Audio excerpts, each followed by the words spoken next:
Hi everyone! Want to make your videos look cinematic, dynamic, and professional, all with just one few clicks? Today I'll show you how to edit and enhance your videos using the Wan.Video's powerful AI tools. Let's get started. First, all you need to do is to visit the Wan.Video or use it through the Fall AI. Then sign in or create an account for free and you'll land into a simple interface for text to video or image to video generation.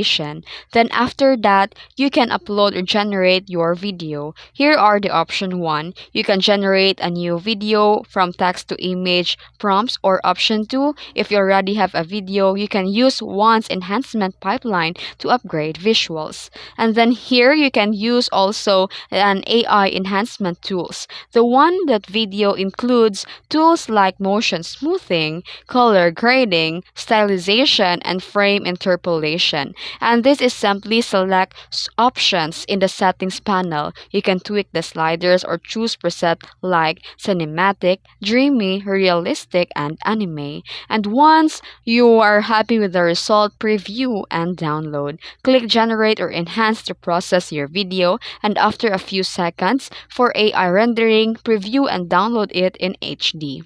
Then, use cases. Transform the basic clips into a high-end intros. You can enhance social media reels or TikToks and add AI effects to short films or trailers. And also, you can repurpose static content into motion graphics. And here is the pro tip. You can combine the Wan.Video with tools like CapCut or Filmora for multi-layer editing. And you can use before and after comparison to wow your audience. And pair with text-to-speech tools for auto narration or voice-over. And that's it. Editing videos doesn't need to be complicated. With Wan.Video AI, you can create a jaw-dropping content in minutes. If you found this helpful, please like, share, and follow for more AI-powered editing hacks. Thanks for watching.